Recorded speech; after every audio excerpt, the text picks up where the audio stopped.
के भगवान ने श्रीमद् भागवत सुनाई परीक्षित जी महाराज को, और भागवत का आरंभ यहाँ से शुरू हुआ। ये भागवत की जन्मभूमि है। और ये राजा परीक्षित के ये शुक्रदेव जी की प्राचीन प्रतिमा, ये वही गद्दी आप देख पा रहे साथियों, जहाँ पर प्रथम गद्दी यही है, जहाँ पर शुक्रदेव जी के द्वारा राजा परीक्षित को कथा सुनाई गई थी भागवत की, और यहीं से भागवत का शुभारंभ हुआ। और ये वट वृक्ष काफी पुराना महाभारत कालीन 5,500 वर्ष से भी ज्यादा 5,500 वर्ष से भी ज्यादा समय हो गया है। और ये सामने अगर हम दिखाएं तो भागवत पीठ मुख्य द्वार, और ये सिद्ध श्री शुक्रदेव आश्रम, और यहाँ ये श्री शुक्रदेव मंदिर, ये आप देख पाओगे। चलो, ये आप देख पा रहे हो श्री भागवत पीठ श्री शुक्रदेव आश्रम। ये प्राचीन वट वृक्ष, हनुमान मंदिर, विठल मंदिर, शिव मंदिर, दुर्गा मंदिर, राम मंदिर, श्यामचरण पादुका, ये सारे मंदिर यहाँ पर काफी तीर्थ मंदिर है। सेवा भागवत कथा सप्ताह कराने के लिए ठहरने की विशेष सुविधा है, ये आप देख पाओगे।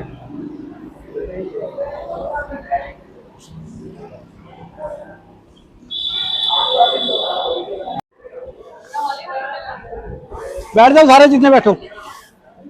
ये आप देख पा रहे हो मंगला भवन, कार पार्किंग की तरह।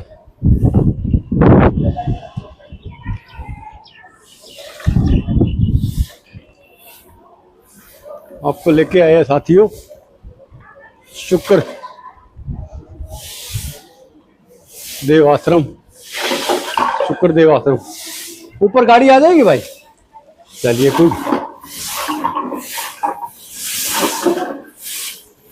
ये जयपुर जोधपुर वालों के भवन बने हुए हैं, संबंध पूरी भवन, लोगों ने अपने भवन के निर्माण यहाँ करा रखे। माँ का भवन, सुदामा कुटीर वगैरह।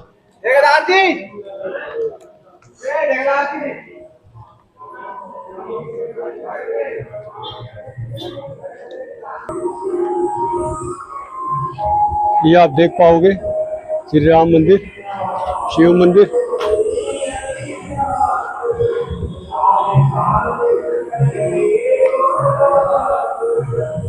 शुक्र तीर्थ, जीर्णोद्धार तीर्थ सदी। आप देख पा रहे हो साथियों समाधि स्थल, समाधि मंदिर, शेर सावरिया बांध।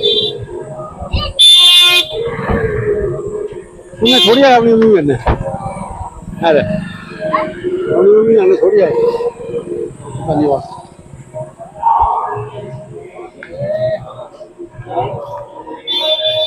यहाँ से आते ना है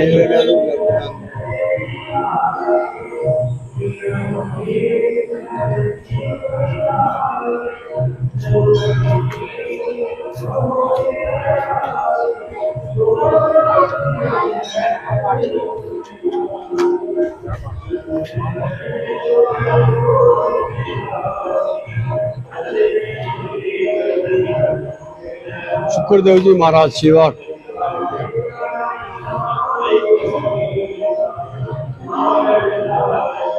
भागवत पीठ। ये वो ऐतिहासिक वृक्ष आप देख पा रहे हो साथियों।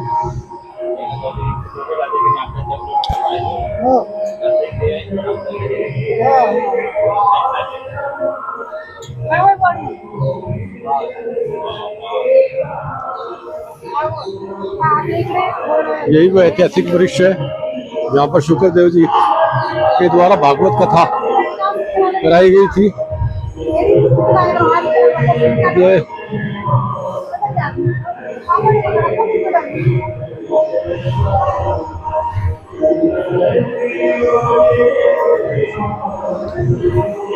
ये हो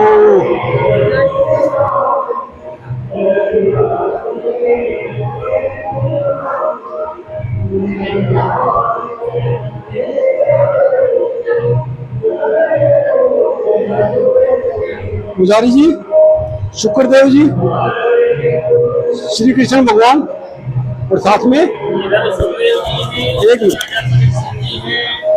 जी कैसे लगाना है इसको?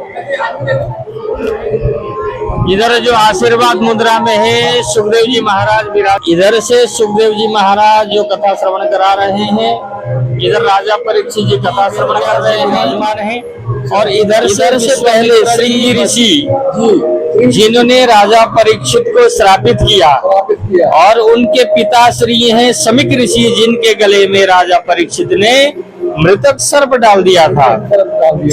एक बार राजा परीक्षित वन में शिकार खेलने जाते हैं और जाते जाते घोर जंगल के अंदर पहुंचे तो उनको भूख प्यास सताने लगी। तो सामने क्या देखते हैं, राजा समिक ऋषि का आश्रम देखते हैं, और वहां जाकर के राजा परीक्षित ने जल की याचना की। उस समय समिक ऋषि समाधिस्थ थे। समाधि में होने के कारण उनको कुछ पता ही नहीं चला कौन आया कौन गया।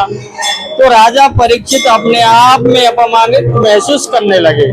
तो जैसे ही लौट रहे थे, मार्ग में एक मरा हुआ सर्प दिखाई पड़ा, तो तीर के नोक से उठा करके उनके गले में डाल दिया और वहां से चले गए। इतने में समिक ऋषि के पुत्र श्रृंगी ऋषि कौशिकी नदी के तट पर खेल रहे थे।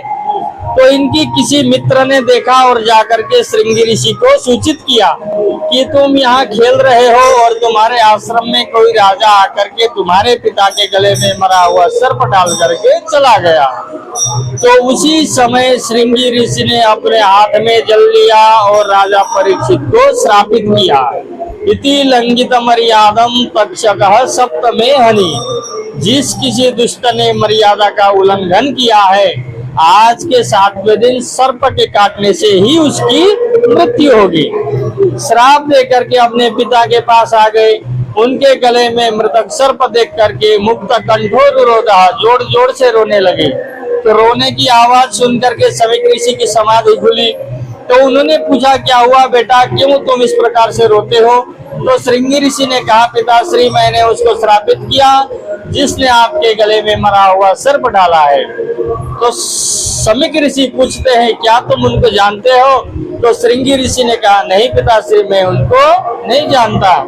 तो जैसे ही ध्यान लगा करके देखते हैं, मेरे आश्रम में कौन आए, छोटी सी गलती के लिए मेरे पुत्र ने उनको श्रापित किया। तो ध्यान में क्या देखते हैं, राजा परीक्षित हमारे आश्रम में आए और ऐसे राजा नहीं हुए और नहीं होंगे। उनको पता चले कि आज के 7वें दिन तक्षक के काटने से मृत्यु है, मोक्ष का उपाय कर ले।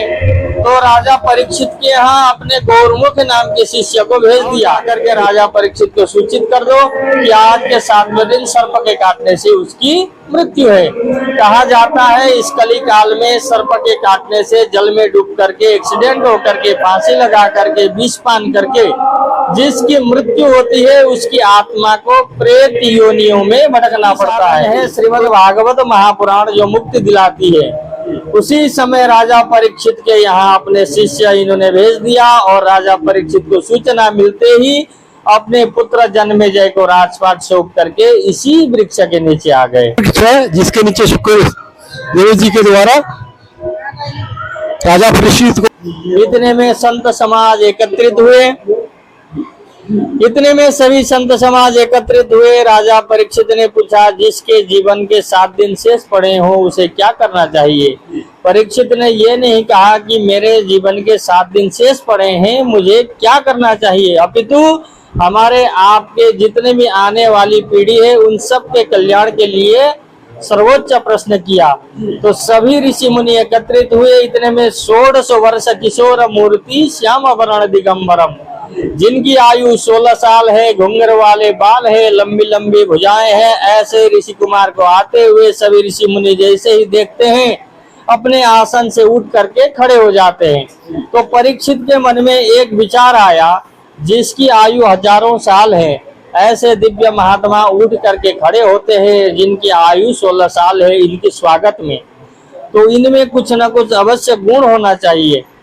तो ऊंचे आसन पर बिठाया, 1650 से पूजा किया। फिर परीक्षित ने कहा कि महाराज, जिसके जीवन के 7 दिन शेष पड़े हो उसे क्या करना चाहिए? फिर सुखदेव जी महाराज कहते हैं कि तुम्हारे पास तो 7 दिन शेष पड़े हैं, एक राजा खडवांग नाम के हुए, जिन्होंने देवासुर संग्राम में देवताओं की बड़ी सहायता की। उस समय देवता विजय हुए और देवताओं ने कहा, तुमने हमारी बड़ी सहायता की है, तुम हमसे वर मांगो। तो राजा खडवांग के मन में यह जिज्ञासा प्रकट हुआ, वर मांगने से पहले मैं ये तो जानकारी ले लूं कि मेरी आयु कितनी शेष है। तो देवताओं से कहा कि आप पहले तो ये बताएं कि मेरी आयु कितनी शेष है। तो देवताओं ने कहा, आयु तो आपकी 2.5 घड़ी ही शेष है। तो 2.5 घड़ी की आयु में मुझे वर मांग करके क्या करना है। घड़ी की आयु में उन्होंने परमात्मा में ध्यान लगाया और मुक्ति प्राप्त की। तो आओ मैं तुम्हें श्रीमद् भागवत रूपी अमृत पिला करके इस धराधाम से तार देता हूँ। फिर सुखदेव जी ने राजा परीक्षित को इसी बट वृक्ष के नीचे श्रीमद् भागवत रूपी अमृत पिला करके इस संसार सागर से मुक्ति दिलाई थी। तो उसी दृश्य में यहाँ दर्शाया गया है। जो मुख्य ऋषिगण थे उनको दर्शाया गया है। आज आप जहाँ कहीं भी संसार में, चाहे देश में हो विदेश में हो, कहीं भी श्रीमद् भागवत कथा श्रवण करते हैं, इससे पहले इसी बट वृक्ष के नीचे सुखदेव जी ने राजा परीक्षित को श्रवण कराई थी। बोले सुखदेव जी भगवान की, सुख तीर्थ धाम की जय। जय हो प्रभु, जय। धन्यवाद। और जय श्री कृष्ण भगवान की जय। जय श्री राधे। महाराज जी को आप दर्शन करते हुए देख पा रहे हो। श्री कृष्ण भगवान को मत्था टेकते हुए श्री सुख। जय ऋषियों का आशीर्वाद प्राप्त करते हुए आप देख पा रहे हो गुरु जी को।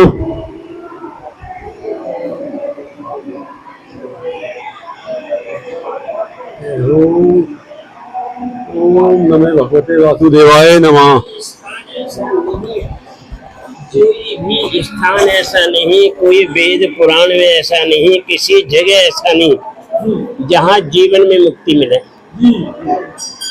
मरने के बाद में मुक्ति होती है कि ये पता नहीं होगी या नहीं होगी। राजा परीक्षित ही इतना भाग्यशाली रहा जिन्होंने कि जाने जीवन में ही मुक्ति को प्राप्त किया। राजा खडवांग ने जीवन में मुक्ति प्राप्त किया, मुचकुंद ने भी प्राप्त किया।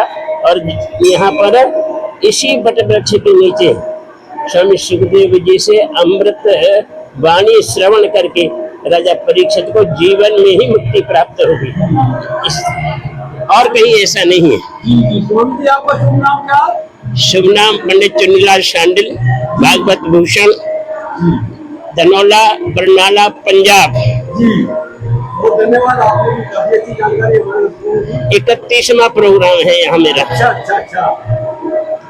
यहाँ सबसे सीनियर हूँ।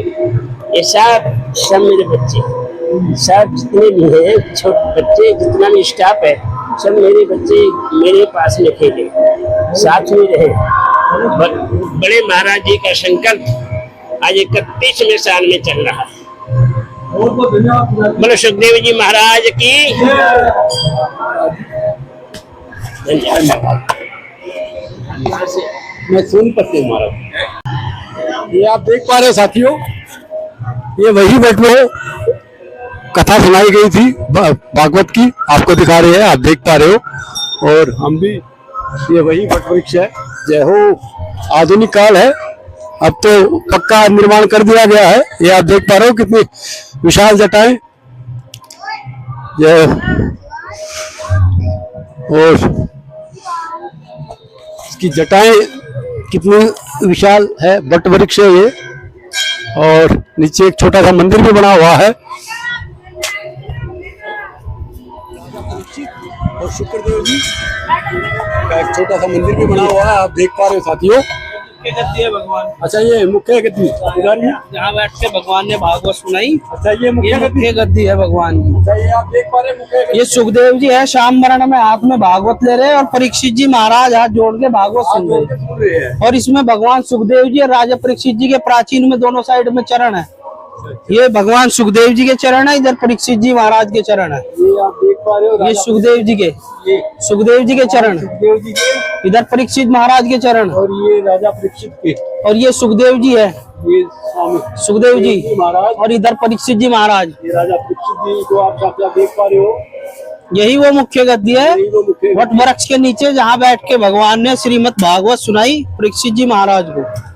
और भागवत का आरंभ यहाँ से शुरू हुआ। यहाँ से हुआ। ये भागवत की जन्मभूमि है। जन्मभूमि। ये लो। एक मिनट सॉरी जी, बता दो मैं भी एक मिनट।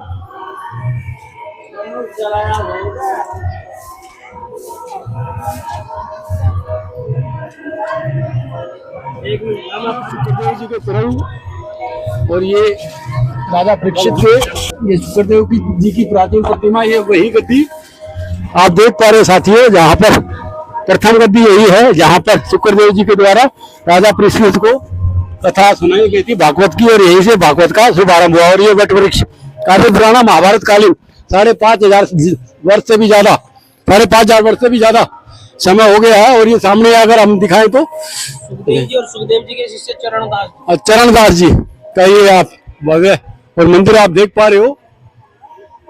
सुखदेव जी और चरणदास जी उनके शिष्य का मंदिर अगर मैं आपको दिखाऊं तो साथियों,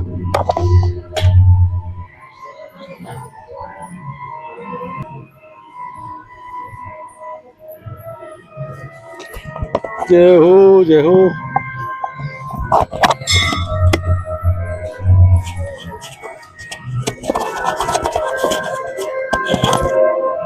और ये श्री विशाल मंदिर देख पा रहे हो, बजरंगबली हनुमान जी का आप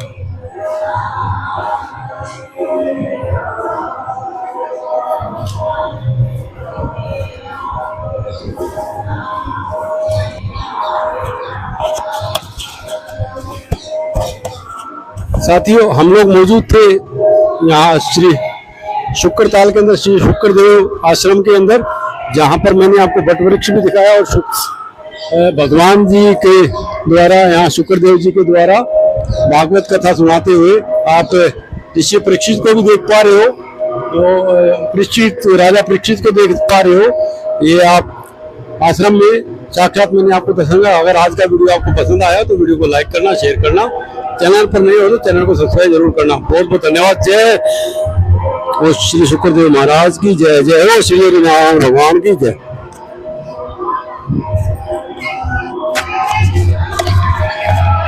क्या ढूंढ रहे हो जी आप? क्या देख रहे हो? पोपट देख रहे हैं। अच्छा अच्छा अच्छा, हमें तो नजर नहीं आया।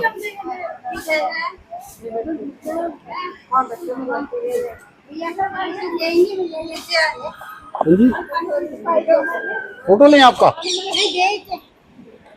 निकाल के देंगे। नहीं नहीं, इसमें फोटो निकलता नहीं, आपका वैसे ले लेंगे।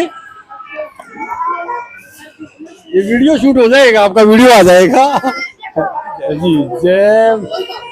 ये आप वट वृक्ष देख पा रहे हो साक्षात साथियों।